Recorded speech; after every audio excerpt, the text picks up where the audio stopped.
Si vous aimez le mystère, le paranormal, et que vous souhaitez en savoir plus sur les recherches en cours, eh bien restez avec nous sur Fréquence Évasion et découvrons ensemble en compagnie de scientifiques et de témoins les phénomènes que l'on dit surnaturels. Patience, c'est dans une poignée de minutes sur Fréquence Évasion. Fréquence Évasion. Fréquence Évasion. Dans quelques instants, la clé du mystère sur Fréquence Évasion, nous serons en compagnie de Lionel Del. À tout de suite. Vous écoutez Fréquence Évasion, Midi-Pyrénées, Languedoc-Roussillon, Provence, Côte d'Azur. Fréquence Évasion vous informe sur votre région. Que se passe-t-il près de chez vous? Pour le savoir, cliquez sur Région et Office de tourisme. Bon séjour dans le sud. Venez visiter le site Fréquence Évasion, www.fréquenceévasion.com. Radio Fréquence Évasion, Principauté de Monaco, Grand Sud. Lionel Del, bonjour, merci d'être avec nous. Bonjour. Alors, nous allons rappeler comment se manifeste votre médiumnité et nous répondrons aux questions des auditeurs envoyées par les auditeurs à fréquenceévasion@hotmail.fr. Comment se manifeste votre médiumnité? Alors, elle se manifeste un petit peu tous azimuts. Un peu comme un écran, j'ai envie de dire, parfois court-métrage, parfois long-métrage, souvent avec une sensation de ralenti. J'ai l'impression que c'est fait exprès pour que je comprenne bien. Au niveau des images, par exemple, des situations. C'est aussi au niveau du ressenti, donc ça glisse à l'intérieur de moi émotionnellement. Je sens, alors ça c'est moins drôle, mais bon, ça fait partie de la chose. Je ressens les maux, je ressens les douleurs, je ressens si quelqu'un a un problème de dos. D'une part, on me montre exactement où et comment, mais je le ressens physiquement aussi. D'accord. Tant que je ne dis pas les choses, ça s'installe.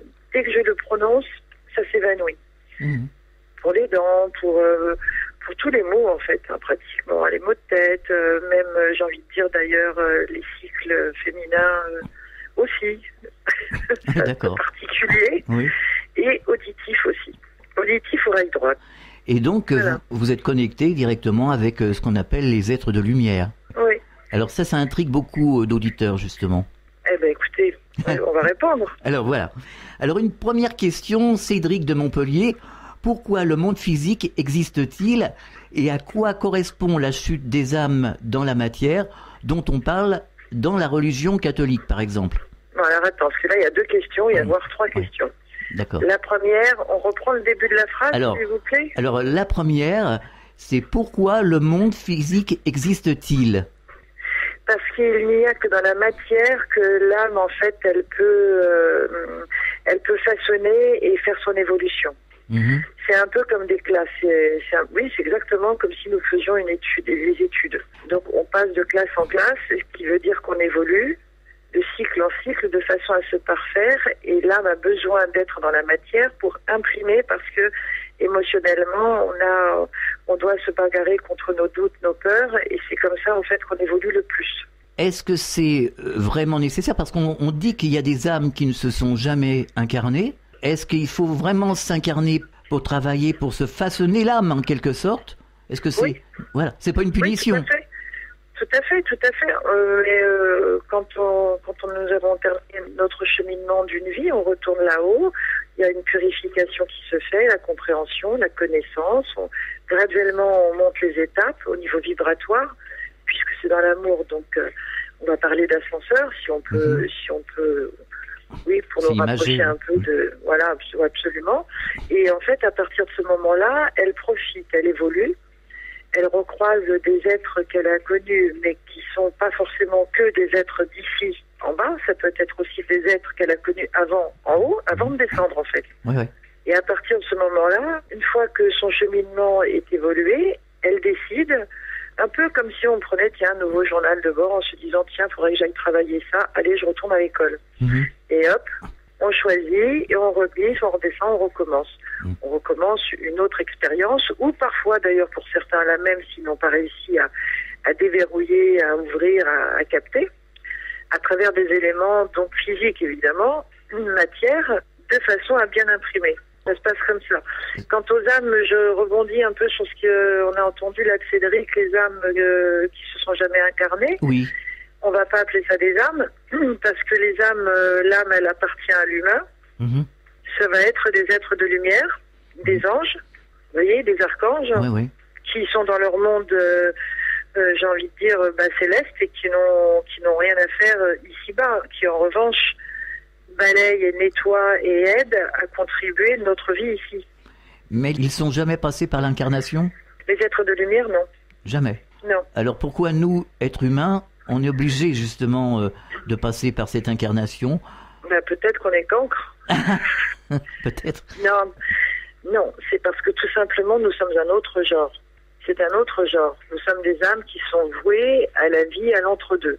D'accord. Je ne dis pas que c'est, pour des milliards d'années.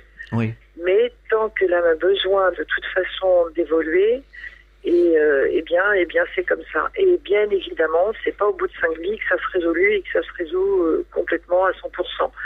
Après, il y a un autre cheminement effectivement, mais qui n'a rien à voir avec l'être de lumière. Un humain, même s'il a terminé son cheminement terrestre, je parle en finalité vraiment complète, il va rejoindre en fait une autre énergie, une autre vibration, mais c'est de toute façon pas un être de lumière. Ça reste toujours un humain. Ça restera l'âme d'humain. Il est humain tant qu'il était en bas ici sur Terre, il est âme et vibration de l'autre côté.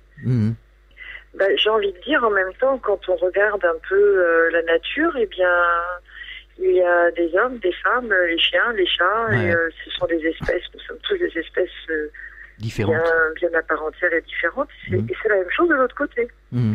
Alors, à quoi correspond la chute des âmes dans la matière dont parlent les religions? La religion catholique, par exemple. Oui. On parle de la chute des âmes dans la matière. La chute des âmes dans la matière, ça peut vouloir dire deux choses, ça, en fait. Soit on est en train de parler d'âmes qui ont du mal à passer les étapes et à grandir de l'autre côté dans l'amour, ça peut être ça. Ouais. Ou est-ce qu'on parle d'humains en tant qu'âmes qui sont, on va dire, d'une énergie extrêmement lourde? Est-ce qu'il y a une précision sur la question ou... Non. Elle a été livrée telle quelle. Ça a été livré comme ça? Oui. Alors, on va répondre aux deux. La première, en fait, si vous voulez, quand il y a une âme qui quitte le corps et qu'il y a énormément de peur, qu'il n'y a pas eu de cheminement du tout spirituel, eh bien, c'est vrai que ça va mettre un peu plus de temps parce qu'il faut dépoussiérer, il faut qu'elle accepte, il faut qu'elle accepte, en fait, de ne pas avoir peur de façon à être, on va dire, accueillie par les êtres de l'autre côté qui vont l'aider à cheminer. Donc on peut parler effectivement de cette sorte, voilà, d'être, déchu, c'est un terme quand même très très lourd, je trouve. Bah oui. C'est quand même très très lourd, vraiment. Oui, c'est lourd. On pourrait comparer ça, au purgatoire. Pour les personnes qui décèdent, qui deviennent âmes et qui ont été mauvais ici-bas. Il faut qu'ils se purifient, donc ça prend beaucoup plus de temps. Mais ils n'ont pas d'autre solution que de se purifier puisqu'ils ont l'amour en face et que leur cheminement, il est d'avancer. Et même s'ils restent, j'ai envie de dire, en cale sèche quelques années, à un moment donné, de toute façon, ils se purifient parce qu'ils sont obligés d'aller dans le pardon. Où étions-nous avant, justement, la première incarnation? Ne quittez pas, je vais répondre à la question. Je suis en train de voir avec mes amis. Eh bien, écoutez, c'est très simple. Nous étions en fait évidemment bulles, comme des bulles, des petites bulles, des bulles d'âme, conçues par le Créateur en attente. Non, on a été conçus pour descendre. Oui. Nous avons été conçus pour descendre vraiment. Donc où nous étions, mais nous étions dans l'ailleurs, de l'autre côté. Mais on était conscients, on était comment? Qu'est-ce qu'on ressentait à ce moment-là? Un cheminement d'amour et d'avancement. Ça, c'est une question, en fait. La réponse, elle est exactement, ça correspond à ce qu'on disait tout à l'heure par rapport au cheminement de l'âme, par rapport à son évolution. On a été conçus, en fait, si vous voulez, pour grandir, pour évoluer et pour exister, tout simplement. D'accord. Je crois que la personne qui a posé cette question se pose beaucoup trop de questions, justement. Oui, sûrement. Il me semble, je ne veux pas, la vexer, pas du tout, mais les choses sont beaucoup plus simples que cela. Nous sommes faits, en fait, si vous voulez, pour faire un maillon, pour faire une énergie globale et pour avancer les uns et les autres. On a été conçus, en fait, pour exister. Voilà, c'est peut-être une réponse très simple, mais c'est la seule réponse qui soit. C'est-à-dire que les personnes, les auditeurs qui écoutent justement les émissions que l'on réalise poussent la réflexion un peu plus loin, justement. C'est le but d'ailleurs de l'émission. Bien sûr, bien sûr. Parce qu'il y a des personnes en fait qui se demandent à quoi ils servent et, tout à fait. Et qu'est-ce qu'ils font là. Voilà, mais tout à fait, absolument. Et ça, c'est une question qui est extrêmement profonde et béante depuis quelques années, et particulièrement là dans de ce qu'on vit en fait au niveau énergie dans le passage 2012-2013. C'est qu'il y a énormément de gens qui se posent cette question, à savoir mais à quoi on sert. Exactement. Mais on sert juste à se faire du bien et à pouvoir apporter un maximum de connaissances et d'amour de l'autre côté pour le partager, aider tous les défunts qui finalement eux-mêmes ont aussi besoin d'aide pour avancer, à évoluer, pour mieux redescendre et grandir. C'est vrai, oui. Mais c'est tout à fait ça. Moi, j'entends ce genre de questions. Je l'ai eu d'ailleurs cette question pas plus tard que ce matin. Et notamment, il y a une autre question aussi, c'est quelle est ma mission ? Oui. Qui revient énormément. À la fois, ça me fait sourire, en même temps, ça m'enquiquine, parce qu'on n'a pas une mission. On a plusieurs. On peut en avoir plein. Ouais. On peut avoir vraiment beaucoup. Même dans une seule incarnation, même dans une vie comme celle-ci, on peut avoir plusieurs choses à faire. Mais bien sûr que oui, on peut avoir la mission de mettre des enfants au monde, on peut avoir la mission tout simplement que d'apprendre à s'aimer, à se respecter, on peut avoir la mission. La mission n'est pas seulement que de devenir, je ne sais pas moi, le pape, j'ai envie de dire, ou des choses comme ça, pas du tout. Tout à fait. Ça peut être des missions qui sont peut-être en silence, mais qui sont extrêmement importantes quant à l'évolution de l'âme en elle-même. Et 5 ans, 10 ans plus tard, ça va être une autre mission, vous voyez ? Et ça, c'est important que les gens le comprennent. C'est vraiment très important. Vraiment, d'abord pour mieux vivre, déjà, et accepter ce qu'ils doivent ressentir sur le moment. Parce qu'à force de se poser cette question-là particulièrement, eh bien, ils finissent par ne plus être en lien avec ce qui se produit autour d'eux maintenant, sur le moment. Et ils passent à côté de choses importantes. Alors, une autre question, Stéphane de Clermont-Ferrand. Est-ce que le monde physique, dans sa globalité, comporte plusieurs plans vibratoires à l'image du monde spirituel ? C'est un auditeur qui a entendu l'émission de Anne Givaudan. Voilà. D'accord. Oui. Alors, est-ce qu'il y a plusieurs plans vibratoires au niveau humain ? On est d'accord ? Au niveau du monde physique, hein ? Oui, au niveau du monde humain. À l'image du monde spirituel. Comme le monde spirituel a plusieurs plans vibratoires, est-ce que le monde physique a lui aussi plusieurs plans ? Oui, absolument.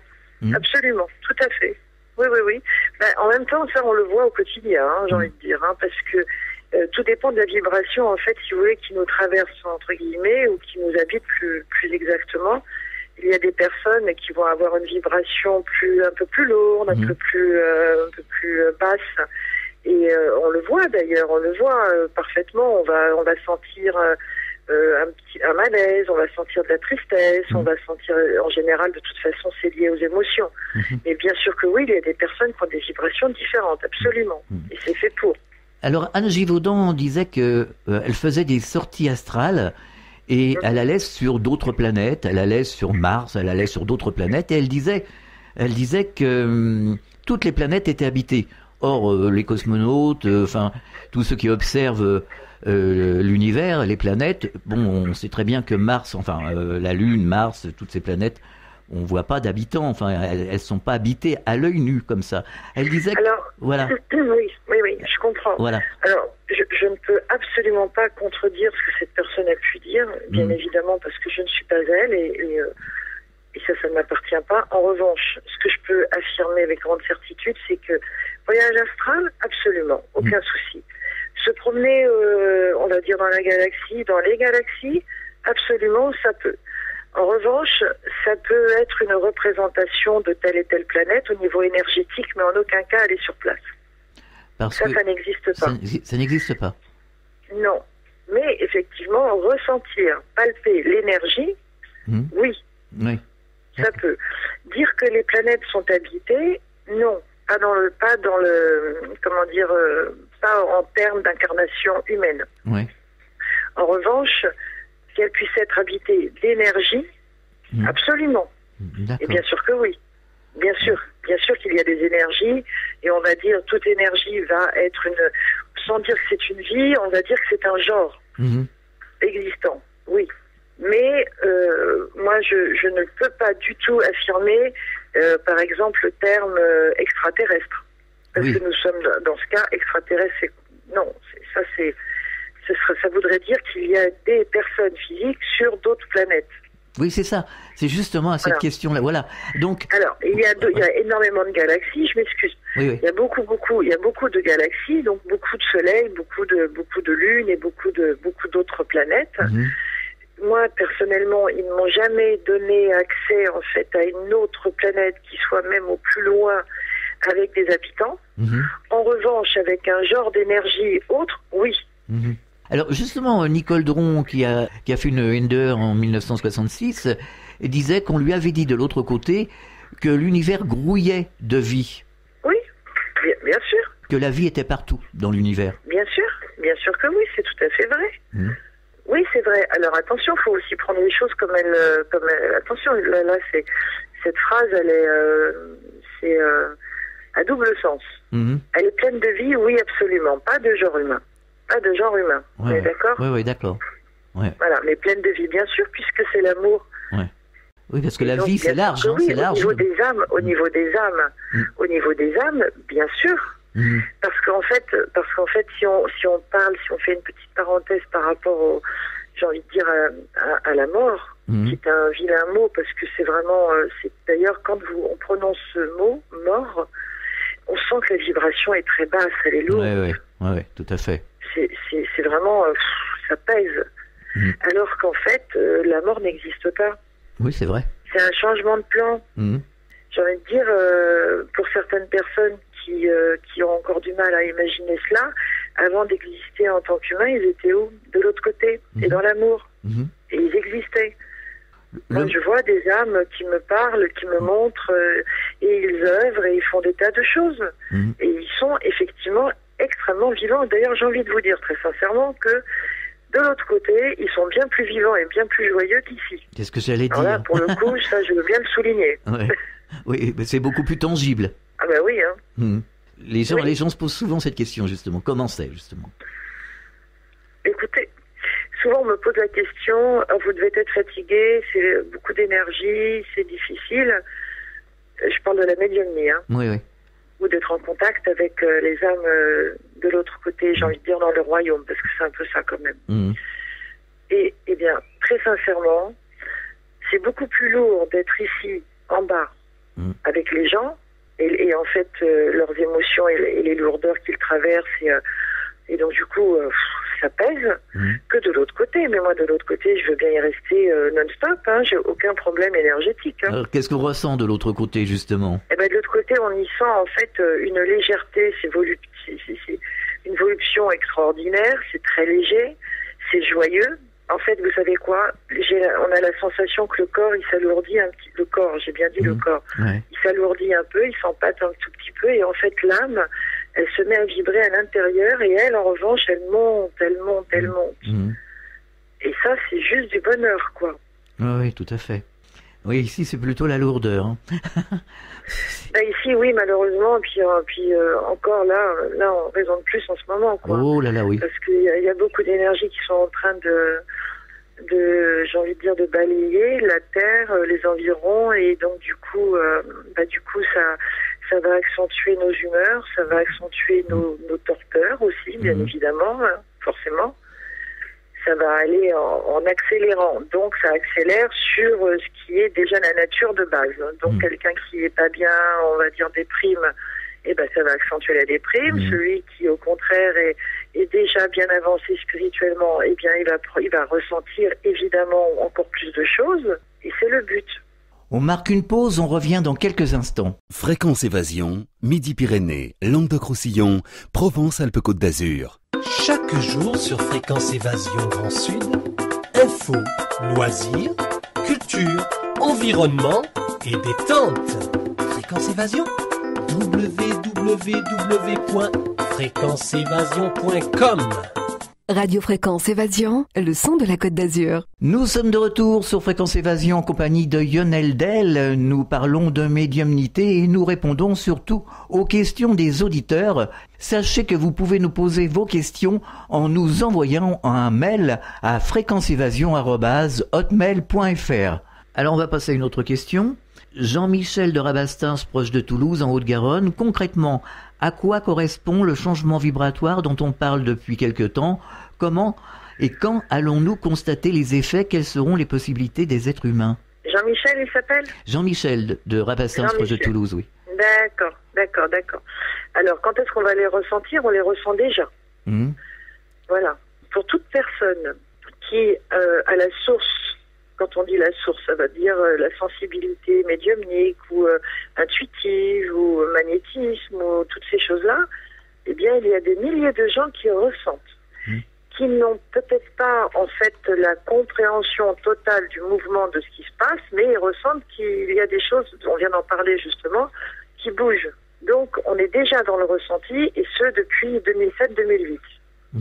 Vers où on va effectivement vers une, j'ai envie de dire, ça bascule en fait, tout simplement, ça bascule. Alors donc, ça veut dire qu'il y a toute cette période-là que nous sommes en train de vivre qui est un peu chaotique dans la mesure où il y a des personnes qui s'éveillent totalement, d'autres qui malheureusement baissent de vibration et là pour le coup vont traverser des choses difficiles, mais c'est pas sans raison, c'est aussi pour les secouer, pour qu'ils captent aussi, qu'ils écoutent leurs intuitions et que eux aussi parviennent à s'élever. Absolument. Et en fait, le résultat, le pourquoi, c'est parce qu'à un moment donné, eh bien, quand l'humain finit par s'endormir sur ses lauriers, regarder son nombril et se plaindre uniquement pendant des lustres, eh bien, on va secouer un petit peu la couette de façon à dire, bon, alors là, maintenant, ça suffit, on va bouger, et puis on va prendre les choses du bon côté, et donc, du coup, on nous envoie, en fait, exactement ce qu'il nous faut pour nous, j'ai envie de dire, nous faire trembler, quoi. Oui, nous faire réagir. Voilà. Voilà. Et le résultat des courses, en finalité, et ça va être pour la période, moi, de ce qu'on m'a donné là-haut, ça veut dire 2017. Eh bien, 2017, il va y avoir, on va dire, un retour de cœur. Les champs vont être beaucoup plus paisibles, beaucoup plus proches de la nature, beaucoup plus intuitifs. Et en fait, ça va être c'est un nouvel air, en fait. C'est un nouvel air qui va nous permettre de vivre en sérénité, beaucoup plus proche du ciel. Parce qu'on s'en égare au quotidien du ciel. Est-ce qu'on va retrouver la solidarité, enfin toutes ces valeurs qui font grandir l'être humain? Absolument, tout à fait. Ouais. J'ai envie de dire que là, en fait, on est en train de prendre une fessée, c'est la règle sur le bout des doigts, parce qu'on s'est permis d'imaginer que nous, petits humains, nous étions de grands seigneurs et qu'on pouvait tout faire de notre propre, j'ai envie de dire, notre propre main ou notre esprit, quoi, qui finalement n'est que au service du ciel. Donc, on prend un petit coup sur la tête là pour faire un peu un réglage. Oui. Voilà, nous sommes dans une période de réglage. Est-ce que le phénomène va s'accélérer? Énormément. C'est déjà en accélération. D'accord. Absolument, parce qu'en fait, quand les planètes ont commencé à s'aligner, parce qu'il faut bien s'imaginer que les planètes ne se sont pas alignées le 21 décembre. Ah, tout à fait. Elles ont mis du temps à bouger pour aller sillonner, se mettre en place. C'est pas en une journée, quoi. Bah, évidemment. Ça fait des années quand même que c'est en préparatif tout ça, que chacun a pris sa route. Je parle des planètes, donc chacune. Et donc en fait, ça va permettre l'évolution, mais ça va aussi chambouler des choses au niveau de la planète, au niveau ce qu'on a, catastrophes naturelles et tout ça, quoi. Mais ça fait partie de l'évolution du genre humain. Donc on le ressent, et ce n'est pas terminé parce qu'elles ont fait alignement, bien sûr, mais maintenant il faut qu'elles rentrent aussi dans leur nouvelle position. Donc effectivement, il y a des personnes, et de plus en plus, qui vont encore ressentir, qui vont devenir médiums, qui vont... je dis médium, mais en même temps, le médium, il est magnétiseur, j'ai envie de dire, c'est un fonctionnement de vie en même temps. Voilà. Ils vont développer certaines possibilités. C'est une philosophie de vie nouvelle qui se met en place de façon à parfaire et à faire attention à la planète.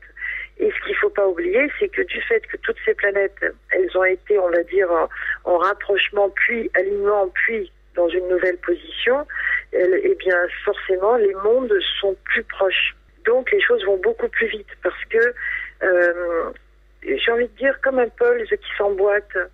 Eh bien, les mondes sont plus près. Le monde des défunts, il est plus proche qu'auparavant. Comme si nous étions voisins. Alors qu'avant, je veux dire, c'était beaucoup plus vaporeux, plus long. Moi, je les vois plus près qu'avant.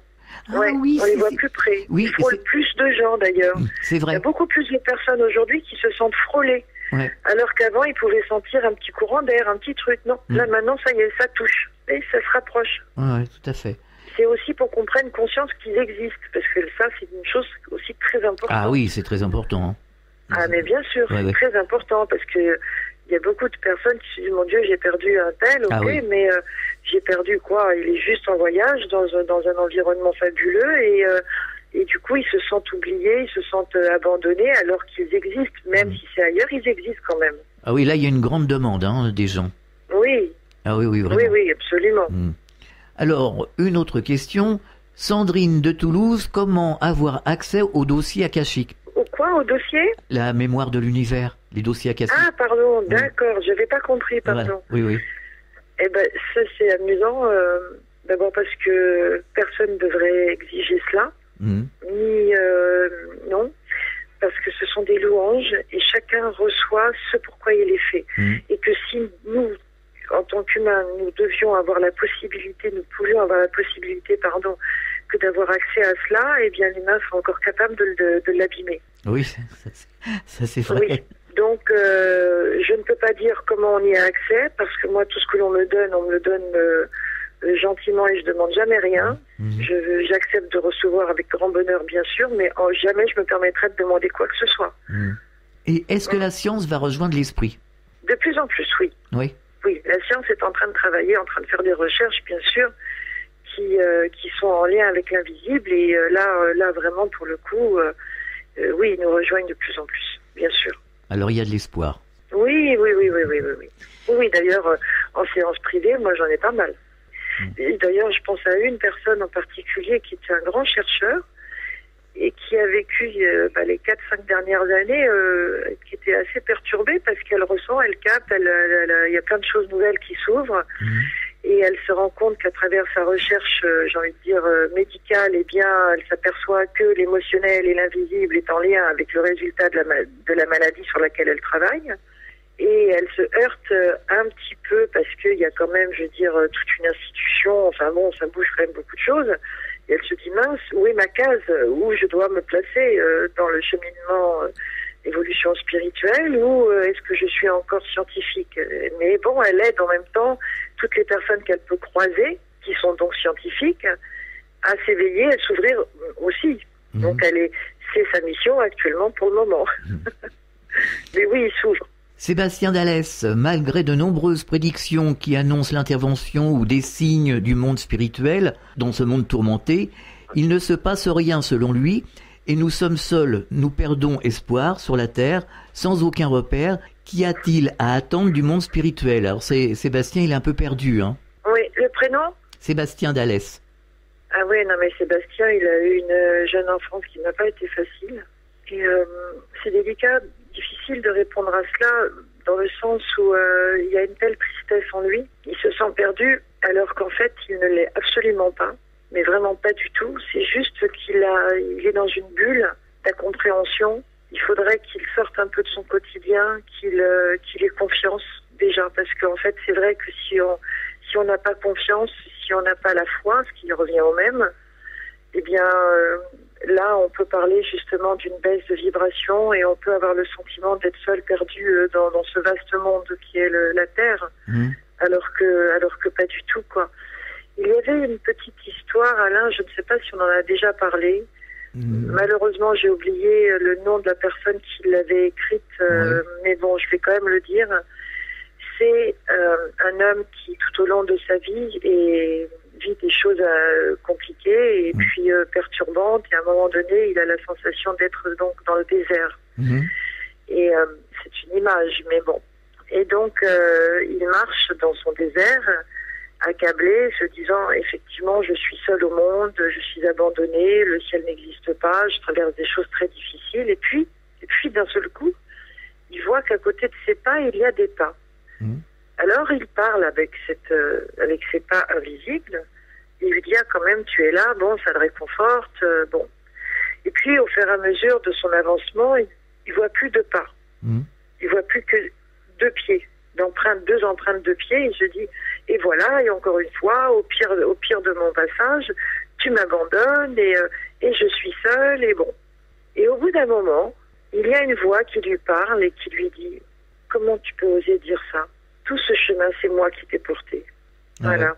Si ça peut parler à Sébastien, c'est avec grand bonheur. Tant mieux. Éric de Marseille, comment se fait le passage entre les deux mondes? Très bien. Très très bien. En fait, comment il se fait? Il se fait tout simplement... Alors, à nos yeux d'humains, ça va passer par un accident, par une maladie, évidemment par un choc émotionnel très important, mais il faut en fait que le corps reçoive un choc de façon à donner les informations à l'âme pour lui dire écoute, la porte est en train de s'ouvrir, profite et retourne à ton essence. Voilà, ça se fait en une fraction de seconde. Oui, on s'en aperçoit pas. On se trouve d'un monde à l'autre, tout de suite. Oui. Voilà. Oui. Il y en a qui s'en aperçoivent, hein. Il y en a qui le sentent. Hein. Oui, Oui, parce que là, on peut aller au cas par cas, hein, vraiment. Hein. Il y a des âmes, des personnes qui sentent que, voilà, oui, la porte s'ouvre et même, il y en a d'ailleurs, il y a des personnes, et ça j'en ai vu, qui perçoivent justement les êtres qui sont de l'autre côté, qui viennent l'accueillir.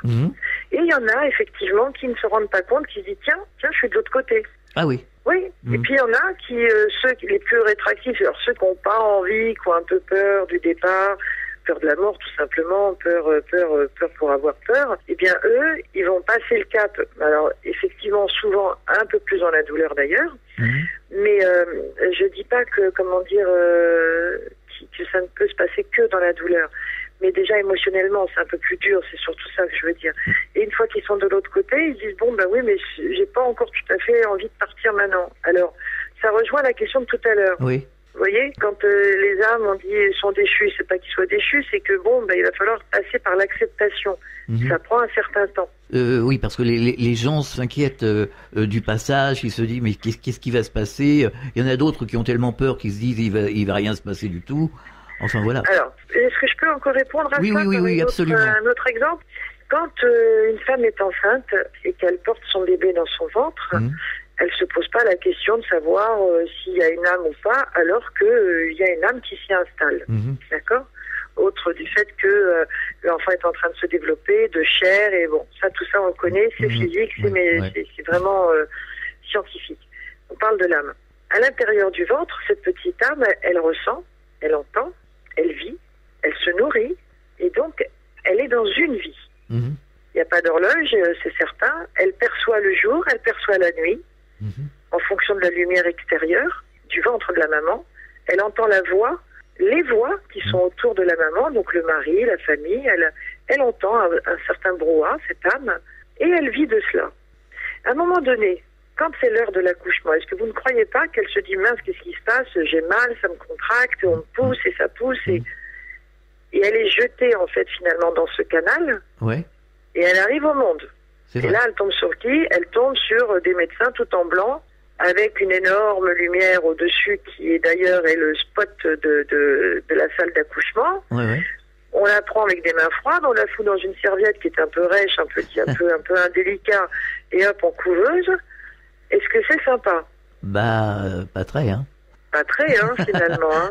Ben oui, mais pour nous les humains, cet enfant est choyé dans l'amour, et il arrive au monde, alors qu'il était déjà dans un monde. On peut pas dire que l'accueil soit joyeux ici, hein.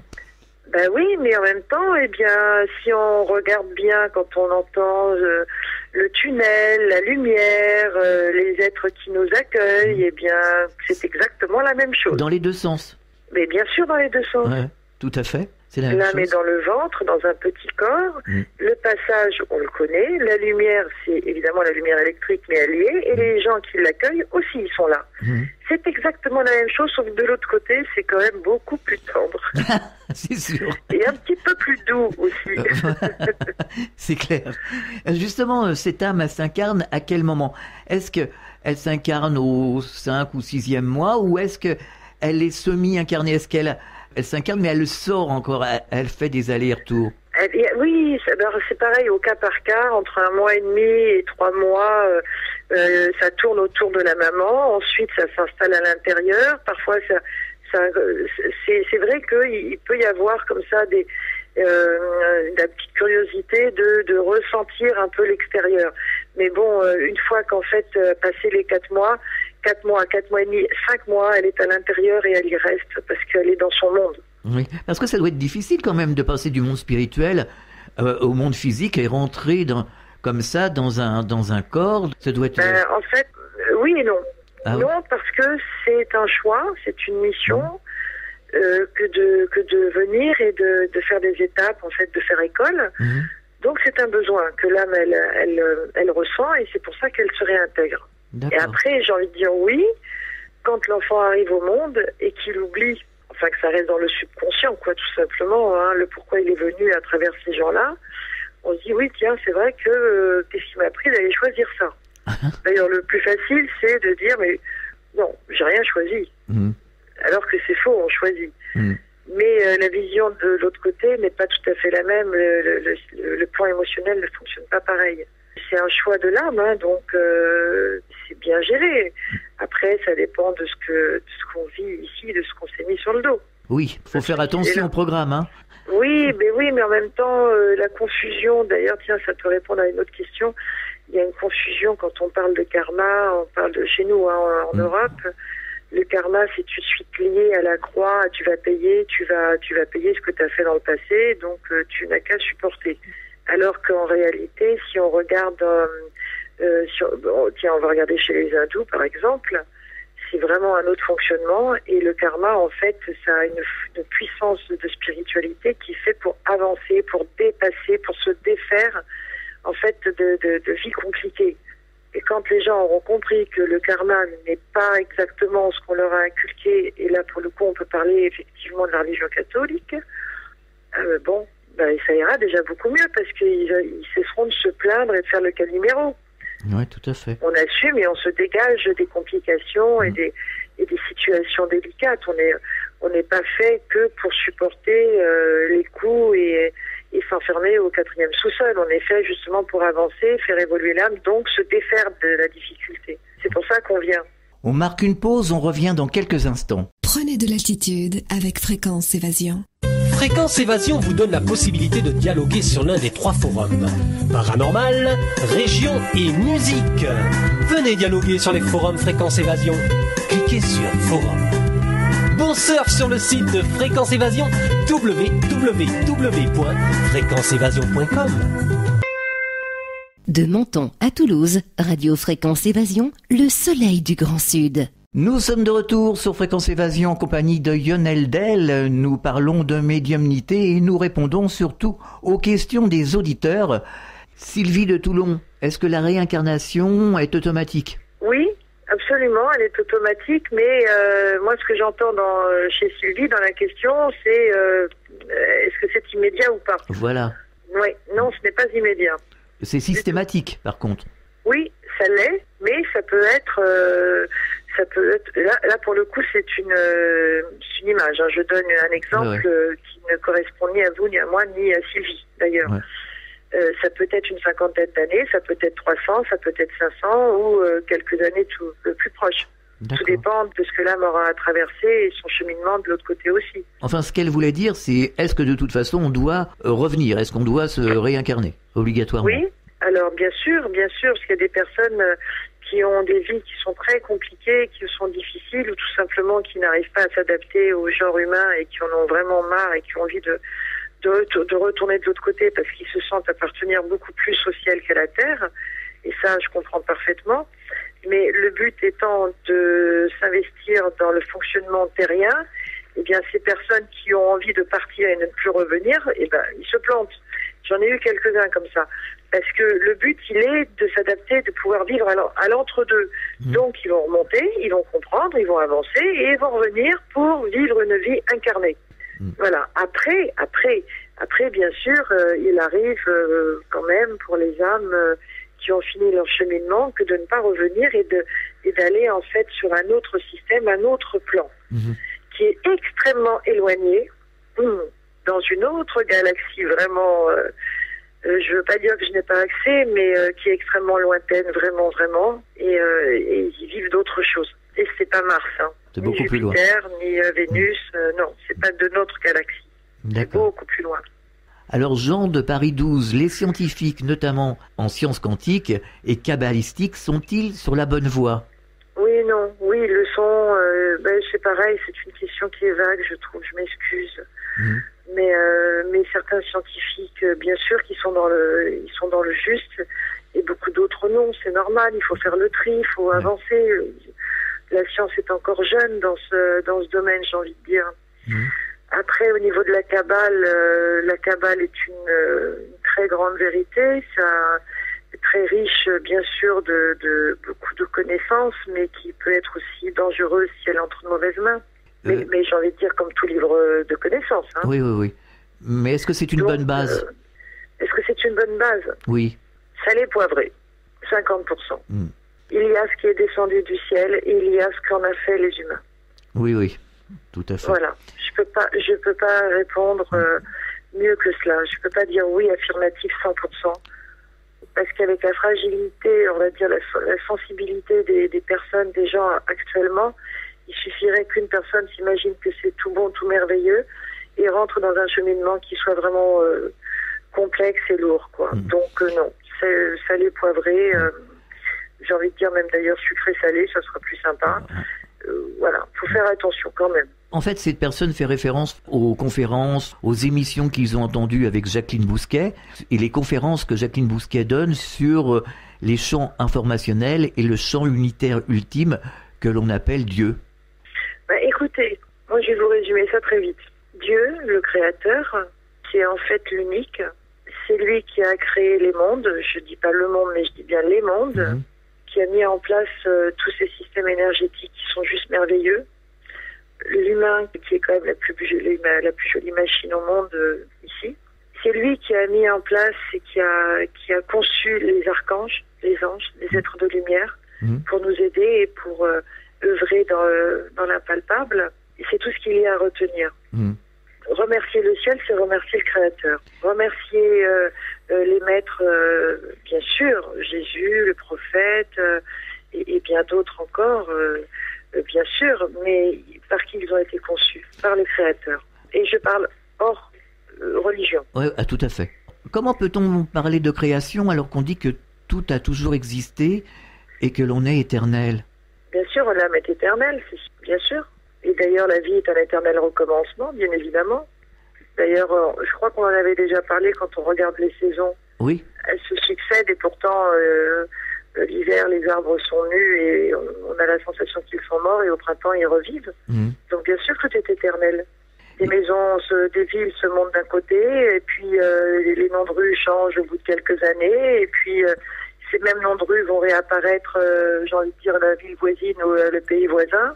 Et bien sûr que tout est éternel. Alors, Frédéric de Limoges, que pensez-vous des différentes religions qui ne donnent aucune explication sur le fonctionnement du monde spirituel?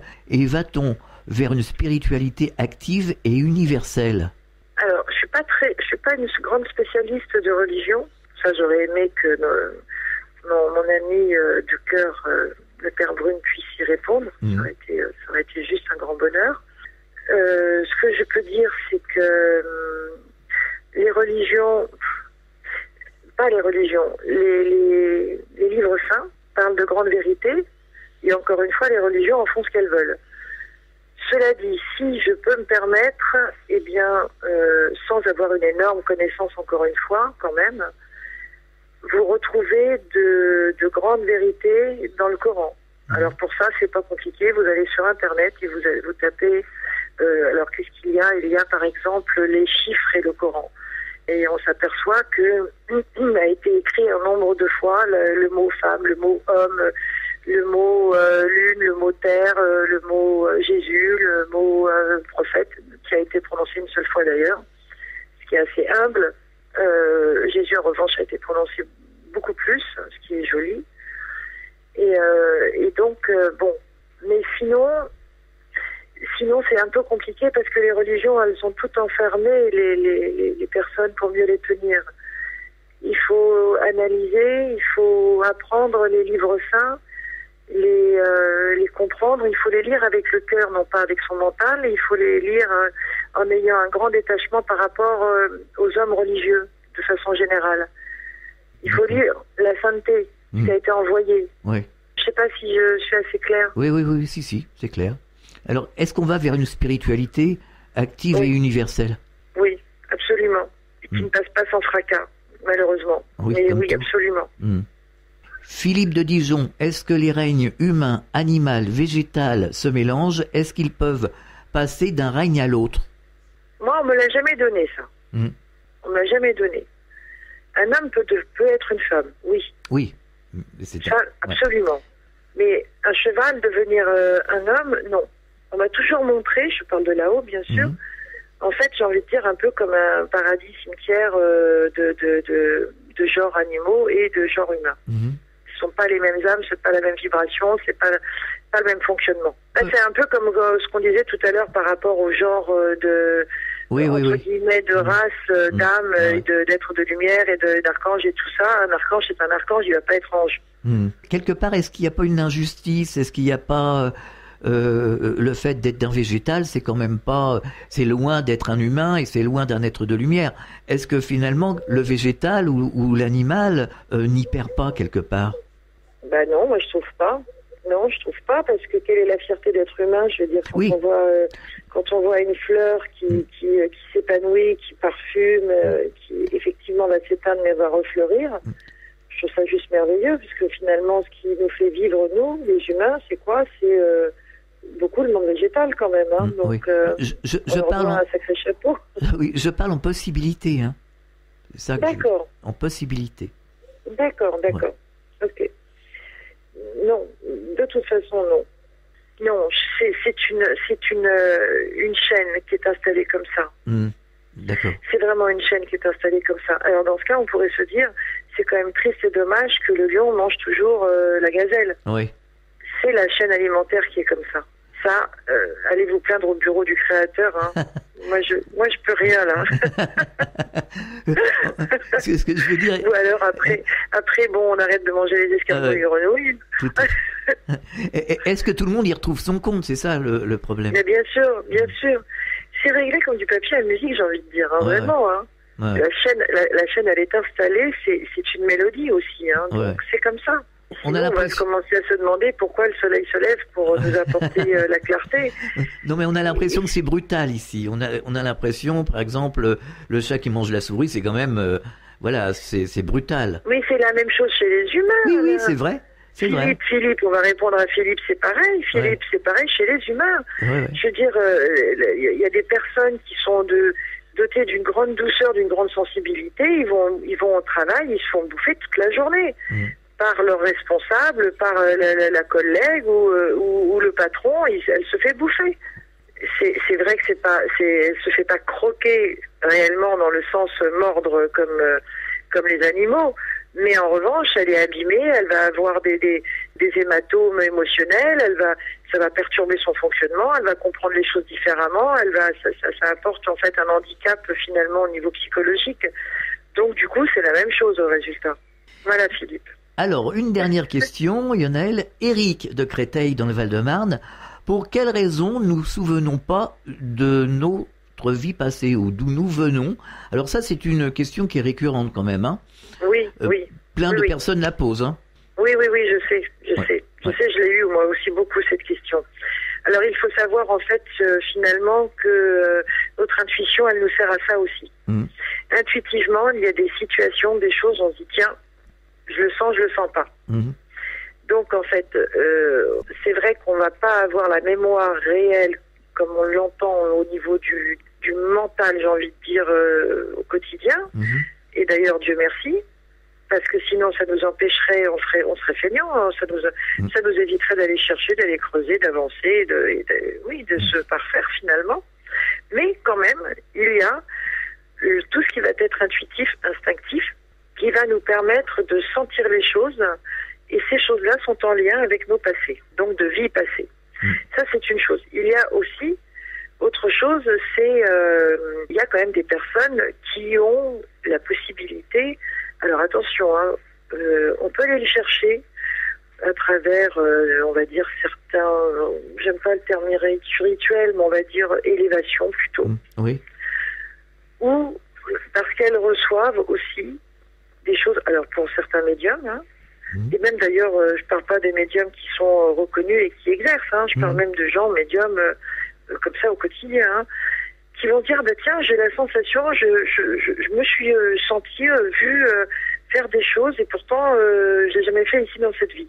Voilà, donc il faut pas croire que ça n'arrive pas et qu'on est déchu absolument de tout. C'est vrai que c'est un peu traumatisant hein, d'arriver ici, d'oublier finalement qu'on vient de quelque part. On n'oublie pas réellement, on n'oublie pas. Je m'excuse, je vous coupe la parole, je suis une vilaine fille mal élevée. Pardon.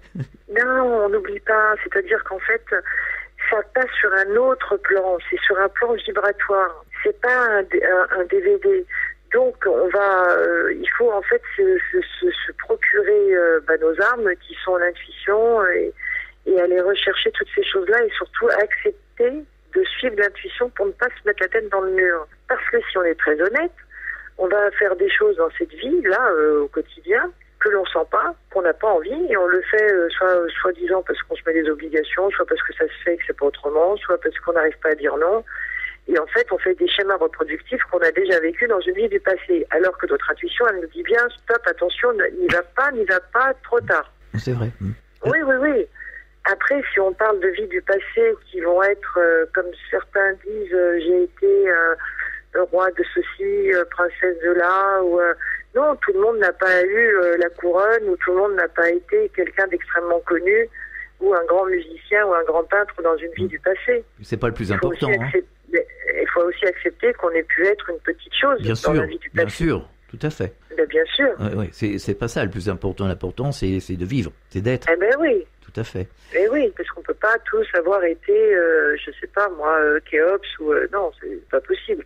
Pourquoi les personnes ont tant peur de la mort justement? Ça devrait pas exister, ça. On devrait pas avoir peur comme ça. Eh oui, alors c'est vrai, ça ne devrait pas exister et c'est dommage, c'est une grande tristesse. D'ailleurs, j'écris mon bouquin là-dessus, sur le deuil justement.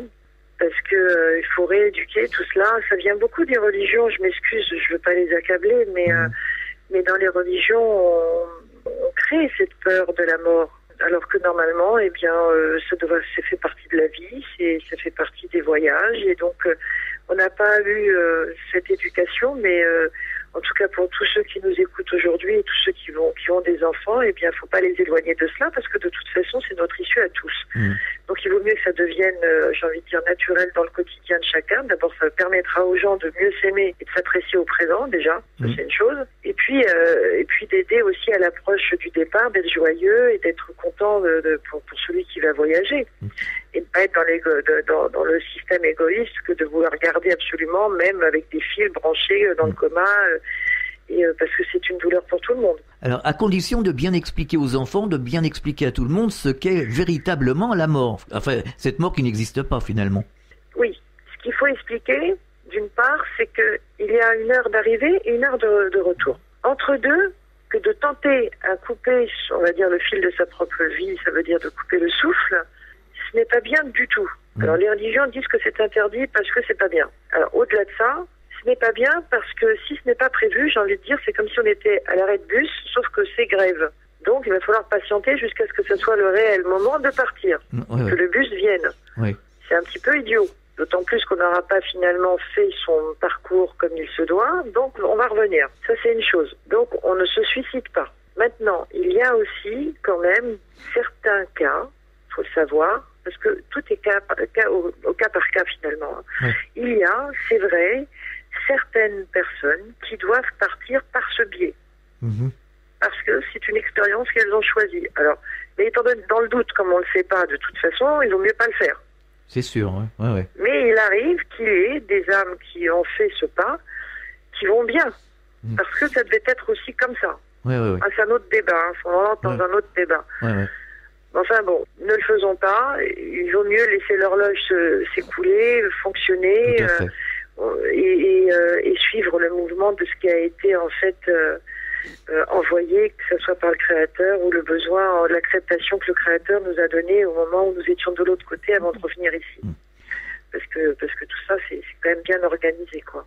On marque une pause, on revient dans quelques instants. De Menton à Toulouse, Radio Fréquence Évasion, le soleil du Grand Sud. Votre soirée télé sur les 6 chaînes et la TNT. Qu'allez-vous regarder ce soir? Pour en savoir plus, cliquez sur Programme TV. Fréquence Évasion vous propose le programme de votre soirée grâce à programme-télé.org. Bonne soirée à la télé ou sur Fréquence Évasion. Partout dans le Grand Sud, Fréquence Évasion. Nous sommes de retour sur Fréquence Évasion en compagnie de Lionel Del. Sachez que vous pouvez nous poser vos questions en nous envoyant un mail à fréquenceévasion@hotmail.fr. Quelque part, la façon dont on explique la mort aujourd'hui chez de nombreuses personnes, c'est quand même traumatisant quand on vous dit faut profiter de la vie. On vous met dans une boîte et puis c'est terminé, il n'y a plus rien après. C'est là où c'est grave, c'est là où il y a plus d'explication. Ce qu'il y a en fait, c'est que oui, il y a cette représentation de la boîte, du vide, du froid, du noir, enfin bon. Alors que oui, non, ça n'existe pas parce que l'âme sort du corps de toute manière au moment où le cœur s'arrête. Hein. Et d'ailleurs même parfois l'âme commence à sortir avant. Hein. L'âme sort parfois, elle se promène autant. Elle se promène un petit peu à l'arrivée au niveau du ventre, mais elle fait la même chose quand elle s'apprête à partir. Donc vous voyez, vraiment, c'est pour le coup, c'est identique. Hein. Mais ça, c'est ce qui a été inculqué. Dieu merci, je me permets quand même d'espérer que maintenant, il y a quand même énormément de monde qui soit averti, qui comprennent, qui ressentent que c'est pas tout à fait comme ça. Ça, c'était extrêmement vrai juste il y a on va dire, encore 20 ans. 20 ans et 30 ans. Mais chez nos aînés, quoi. Mais aujourd'hui, quand même, on œuvre dans le sens ouverture, lumière, quand même, pour que les gens arrivent à comprendre que non, ce n'est pas aussi dur que cela.